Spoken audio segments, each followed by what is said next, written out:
बिस्मिल्लाहिर्रहमानिर्रहीम।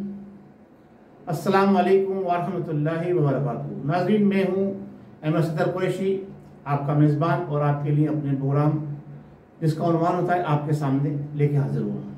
AQ global YouTube channel का ये प्रोग्राम आप समाअत फरमाते हैं, जिसमें हम कोशिश करते हैं कि आपको जो हमारे मुल्क के अंदर बड़े बड़े वाक़यात रूनुमा होते हैं और जो बड़ी बड़ी खबरें होती हैं उनके पीछे क्या कुछ कहानी चल रही होती है, क्या छुपे सच होते हैं, वो आपके सामने लाने की कोशिश करते हैं। आज हम बात करेंगे EVM की। नाज़रीन, EVM इलेक्ट्रॉनिक वोटर मशीन, हमारी मौजूदा हुकूमत ने इस पर बड़ी मेहनत की है और बड़ी जाफशानी के साथ काम करके इसको इलेक्शन कमीशन ऑफ पाकिस्तान के सामने पेश किया कि जनाब हम आइंदा आने वाले इलेक्शन जो है वो इलेक्ट्रॉनिक मशीन के जरिए कराना चाहते हैं। लेकिन अफसोस के मुकाम ये कि हमारे चीफ इलेक्शन कमीशन यानी हमारे जो इलेक्शन कमीशन ने इस मशीन को यकसर मुस्तरद कर दिया।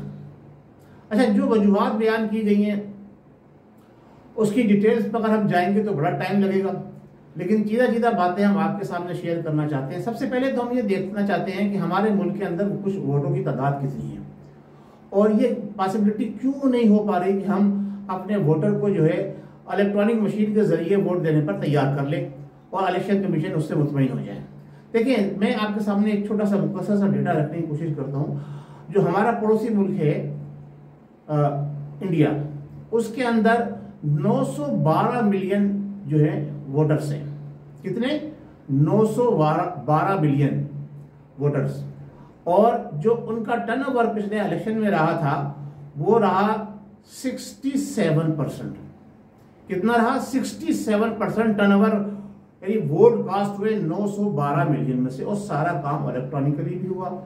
और आपने देखा कि वहां पर कभी भी इस तरह की शिकायत नहीं आई इस तरह से हमारे यहाँ शिकायत आती। अब मैं बैठा हूँ यहाँ मलेशिया में, हम मलेशिया की बात करते हैं तो यहाँ पर जो है वोटर की तादाद तो कम है। इसकी टोटल तादाद जो है सिर्फ वो 15 मिलियन समझ लें, 15 मिलियन है। और इलेक्ट्रॉनिक यहाँ पर जो है वो वोट कास्ट होते हैं। और जो टर्नओवर रहा है लास्ट इलेक्शन के अंदर, वो जो यहाँ का टर्नओवर हुआ है 70+ यानी 75% जो है टर्नओवर रहा है वोटर्स का वोट कास्ट करने का। ये सारा काम ये जो इलेक्ट्रॉनिक तरीके से कर। अच्छा, फिर दूसरी बात ये कि हम इलेक्ट्रॉनिक वोटिंग को बड़े बड़े बहाने बना के, जनाब छोटी सोसाइटी के प्लाट अनाउंस हुए तो वो उसमें जजों के कॉर्नर प्लाट निकल आए और दोनों जजों के बेहतरीन बेस्ट लोकेशन कॉर्नर प्लाट निकले। ये सारे गेम्स हर जगह पर होते हैं, सही है।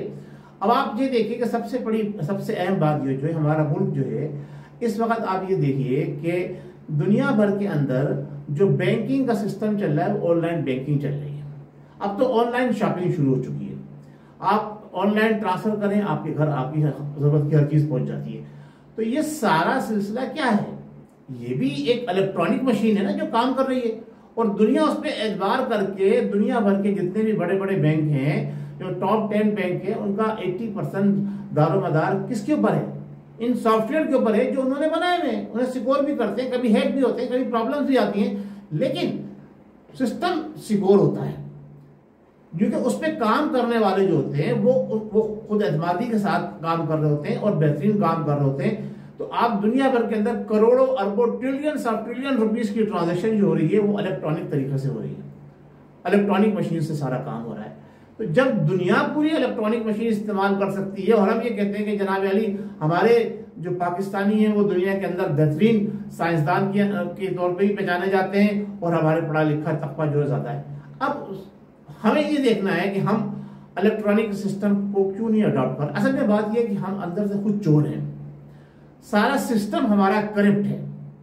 तो हम जैसे खुद होते हैं वैसे ही हमें सब चीजें नजर आती हैं। सबसे बड़ी बात तो यह है कि अगर आप खुद ईमानदार हैं तो आपको सारी चीजें, सारे लोग जो हैं वो नजर आएंगे ईमानदार। अगर आप खुद करप्ट हैं तो हम तो आपको हर चीज जो है वो वैसी ही नजर आएगी। तो हमारा पूरा सिस्टम जो है ना वो करप्शन की बुनियाद पर चल रहा है। पिछले 72 सालों 73 साल जो गुजर चुके हैं, इसमें आप देख लें कि कोई भी एक काम, कोई भी एक हुकूमत ऐसी आई हो जो करप्शन के बगैर काम करके निकल गई हो। हम अपने मुल्क की बात करते हैं, हमारे वोटर्स की तादाद जो मैं बात कर रहा था, हमारे वोटर्स की तादाद सिर्फ और सिर्फ जो है वो 106 मिलियन है। अच्छा, इसके अंदर सबसे अहम मसला जो है वो ये है कि 47% जो है खवातीन है, और खवातीन वोटर्स के अंदर 80% खवातीन जो है वो नाख्वानदा यानी पढ़ी लिखी नहीं है। तो ये समझ लीजिए आप कि 47 मिलियन जो कि 106 मिलियन है, तो 47 मिलियन जो है वो वोटर खवातीन वोटर हैं, और उसमें से 47 में से आप ये समझ लें कि सिर्फ जो है 10 मिलियन खवातीन या 20 मिलियन खवातीन जो है ऐसी हैं, 20 तो नहीं कह सकता, 10 मिलियन खवातीन ऐसी हैं जो पढ़ी लिखी हैं, बाकी सारी जो है वो गैर पढ़ी लिखी हैं। तो वो वोट कास्ट करने आएंगी तो उनको किस तरह से हमें एजुकेट करना चाहिए था, अब तक जो हमने नहीं किया है, हमारी माजी की गलतियां हैं। अब ये एक मुख्तसर टाइम पीरियड में ये हमारी मौजूदा हुकूमत कैसे उनको एजुकेट करेगी। अच्छा, फिर इसके साथ साथ दूसरी और बात बड़ी अहम कि हमारे जो मर्द हजरात हैं जिनकी वोटर्स की तादाद है 56% प्लस, सही है, तो उसके अंदर भी 50% जो है ना वो गैर पढ़े लिखे हैं। यानी अब आप ये समझ लें कि हमारे 106 मिलियन के अंदर से वो ये आप समझ लें कि 40 मिलियन से भी ज्यादा लोग ऐसे हैं जो गैर तालीम याफ्ता हैं, जो तालीम से ना बलद हैं। अब सबसे बड़ा सिस्टम की खराबी कहाँ आई कि हमारा तालीमी निज़ाम। तो मौजूदा हुकूमत को सबसे पहले तरजीह देनी चाहिए कि अपने तालीमी निज़ाम को दुरुस्त करें। जब इंसानों में शऊर पैदा होगा तो ऑटोमेटिकली हमारा वोटिंग जो सिस्टम है वो बजाय इसके कि बिरयानी की प्लेट में जैसा हम सुनते आते हैं या जनाब अली मोहल्लेदारी की बुनियाद पर या वडेरा शाही की बुनियाद पर या नौकरशाही की बुनियाद के ऊपर या जनाब अली दोस्त और दबदबे की बुनियाद के ऊपर वोट कास्ट होते हैं, वो खत्म हो जाएगा। जब वो सिस्टम खत्म हो जाएगा और जो लोग वोट कास्ट करने वाले होंगे और वो अपने वोट की हिफाजत भी करेंगे कि हमारा वोट गलत इस्तेमाल ना हो और हमारे वोट का गलत इजराज भी ना हो, हमने जिसको वोट डाला है वोट उसी को जाए और उसी के नाम पे काउंट हो। अच्छा, अब आइए यहाँ पर तरबियत याफ्ता अमला। अब अमला कितना है हमारे पास इलेक्शन कमीशन के पास, और वो कितना तरबियत याफ्ता है, वो कितना एजुकेटेड है। सिंध का हाल तो मैं बता सकता हूँ कि वहाँ पर जो तालीमी निज़ाम है सिंध का, कि अगर आप पूछने जाए इंटीरियर सिंध के अंदर तो आपको कोई ये भी नहीं बता पाएगा कि जनाब अली पाकिस्तान कब बना, किसने बनाया, और पाकिस्तान की तहरीक के अंदर किन किन लोगों ने पाकिस्तान बनाने में अहम किरदार अदा किया। मोहतरमा फातिमा जिन्ना कौन थी, खान लियाकत अली खान कौन थे। ये असातिज़ा जो प्राइमरी और सेकेंडरी के उनका हाल है। तो जब ये हाल मुल्क के असातिज़ा का होगा, कौम का होगा, तो फिर आप कैसे तवक्को रख सकते हैं कि वो इलेक्ट्रॉनिक सिस्टम के ऊपर वोटिंग सही तरह से करवा सके। अच्छा, अब इन्हीं में से जो है वो प्रिजाइडिंग ऑफिसर और असिस्टेंट प्रिजाइडिंग ऑफिसर जो है चुने जाते हैं, ठीक है। अब रिटर्निंग अफसर को कहते हैं पढ़ा लिखा आता है, और लेकिन कोई बुनियाद खड़ी करने बिल्डिंग बनाने से पहले हमें ये देखना होता है कि जिस जमीन पे हम बिल्डिंग बना रहे हैं इसकी बेयरिंग कैपेसिटी क्या है, इतनी बड़ी इतनी बुलंद बला इमारत का बहुत बर्दाश्त कर लेगी, उठा लेगी या नहीं उठा लेगी। आप अरबों खरबों रुपया खर्च करना चाहते हैं, आपको अभी यही नहीं पता कि जनाब अली आपके किस हलके में कितने वोटर्स जो है और वहां कितनी इलेक्ट्रॉनिक मशीन लगनी चाहिए। अगर इलेक्शन कमीशन ऑफ पाकिस्तान को पता भी है तो मैं ये सब पूछना चाहता हूं कि भाई एक मशीन के अंदर कितने जो है वो कैंडिडेट के नाम आ सकते हैं, 20, 25, 30। हमारे यहाँ तो ये सूरत हाल है कि एक हल्के के अंदर 60 जो है वो उम्मीदवार खड़े होते हैं, जिसको एक वोट भी नहीं मिलता, उसमें से आधे ऐसे होते हैं जिनको एक वोट भी नहीं मिलता। वो इलेक्शन कमीशन जनाब अली उनको उम्मीदवार नामजद कर देता है, वो नामजद हो जाते हैं और तालियां बजा के अपना नाम नमाइश परचमबाजी करके निकल जाते हैं। इससे क्या होता है, इससे कौम के ऊपर और वोटर्स के ऊपर असर पड़ता है। लिहाजा सबसे पहले तो हमें अपना क्राइटेरिया इलेक्शन कराने के लिए ये अख्तियार करना चाहिए कौन एलिजिबल है, कौन इलेक्शन के अंदर अपने आप को रजिस्टर्ड करा सकता है। कम से कम 50 या 100 अफराद अगर किसी कैंडिडेट को जो है वो उसकी पर्पज और सेकेंडर बनते हैं तो फिर उसको इलेक्शन के अंदर जाना चाहिए। ये कोई रूल बनाए और जो एक दफा 0 पे हो जाए उसको आइंदा के लिए हमेशा के लिए नाअहल करार दे देना चाहिए। ये सूरत हाल होगी तो फिर लोग सोच समझ के इलेक्शन में हिस्सा लेंगे। जब अपनी पोजीशन को मुस्तकम समझेंगे तो हिस्सा लेंगे।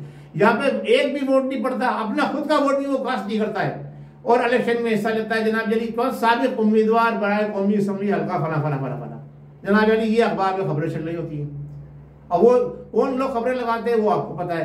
प्रोग्राम जो है मेरा वो थोड़ा तवील हो रहा है। मैं अब आता हूँ असल बात की तरफ कि हमारे कौम को चाहिए कि खुद भी एजुकेट होने की कोशिश करें और हमारे हुक्मरानों को चाहिए कि पहले ऐसा निज़ाम नाफिज करें कि जिससे हमारी कौम का जो नौजवान है वो सही मानों में जो है एक इंसान बन जाए और बाशऊर शेरी बन जाए। जब सही मानों में बाशऊर शेरी बन जाएगा तो उसमें अकल भी आएगी, उसमें समझ भी आएगी। हमारे तालीमी निज़ाम को सबसे पहले जो है बेहतर करने की जरूरत है। नियाजी साहब, आप सबसे अहम कोशिश जो आपने की है वो उस पर आप अमल दरामद करें कि हमारे मुल्क के अंदर यकसा तालीमी निज़ाम और उस तालीमी निज़ाम को जो है लाजिम करार दे दें कि पैदा होने वाला हर बच्चा उसका रजिस्ट्रेशन होगा और इतने साल के बाद वो फला स्कूल के अंदर चला जाएगा। जिस हॉस्पिटल में पैदा हो उसी हॉस्पिटल में उसका इंदराज हो। इस सिस्टम को इस तरह बनाए कि और उसके बाद पता चल जाएगा इसको फला स्कूल में जाना है फला इलाके के अंदर, तो हम कहीं जाके अपने आप को इस म्यार पर ला सकेंगे आइंदा आने वाले 10 साल के अंदर कि हम इलेक्ट्रॉनिक मशीन के ऊपर इलेक्शन करा सकें। और शफाफ इलेक्शन का तो जनाब अली आप बात कर रहे थे, शफाफ इलेक्शन तो अभी आपने जो अमेरिका के अंदर इलेक्शन हुए थे उसको भी पता चला कि किस तरह से मशीनों को इस्तेमाल किया गया और किसने क्या किरदार अदा किया। वो चीजें कहानियां आपके सामने आई हैं। देखिए, शफाफ इलेक्शन तो जब भी होगा जब आपका ज़मीर साफ होगा, आपके इदारे इन्वॉल्वमेंट नहीं करेंगे, आप सरकारी तौर पर कोई इन्वॉल्वमेंट नहीं करेंगे, जो जिसका वोट पड़ेगा वो उसको वोट कास्ट करने दिया जाएगा और जो रिटर्निंग अफसर होंगे और जो प्रिजाइडिंग ऑफिसर होंगे और जो उनके ऊपर जिम्मेदार होंगे वो हल्फिया तौर पर कुरान पर हल्फ देकर कि हम किसी को भी नाजायज वोट काउंटिंग करने नहीं देंगे, ना डालने देंगे, ये हल्फ भी लें और जमीर की आवाज को अपने जिंदा रखें और चाहे हल्फ ले या ना ले अपने जमीर को जिंदा रखें तो आपका इलेक्शन शफाफ होगा। वरना आप इलेक्ट्रॉनिक मशीन लगा लें, कोई और नई वो ले आए, इजाद ले आए, हैंड अप्स करके जनाब वोट करवा लें, बिकने वाले बिक जाते और आपने भी खरीदे। आप हमारे सामने हैं, आपने किस तरह से वोट सेनेट के अंदर हेराफेरी करी, किस तरह से आपने कौमी असेंबली के अंदर हेराफेरी की। तो आप जब खुद सही नहीं है तो आप कौम को कैसे सही कर सकते हैं? पहले आप मिसाल पेश करें, आप खुद सही हो जाएं। जब आप खुद सही हो जाएंगे, वो पानी हमारे बुजुर्ग मिसाल देते आए, पानी ऊपर से गिरता है, अगर वो साफ शफाफ हो सारी चीजों को साफ और शफाफ करता चला जाएगा। पहले अपना दामन साफ कीजिए। आपके गिर्द जो काली भीड़ें जमा है, आपके गिर्द जो चोर डाकू और लुटेरे जमाए, पहले उनको आप साफ कीजिए, फिर ऑटोमेटिकली सारा निजाम बेहतर हो जाएगा। बहुत शुक्रिया। अस्सलाम वालेकुम व रहमतुल्लाहि व बरकातहू। मैं इलेक्शन कमीशन की तवज्जो इस तरफ दिलाना चाहूंगा आखिर के अंदर बात खत्म करने से पहले कि आपने जो आर्गुमेंट्स लगा के उसको रद्द किया है वो अपनी जगह पर है, लेकिन सबसे अहम आर्गुमेंट ये था कि हम किस तरह से एजुकेट करेंगे अपने कारकुनों को और किस तरह से हम आवाम को एजुकेट करेंगे, अब ये भी इस काबिल नहीं है। लिहाजा हम इलेक्ट्रॉनिक मशीन को जो है वो एक्सेप्ट नहीं कर सकते। सही है। बहुत शुक्रिया। पाकिस्तान जिंदाबाद।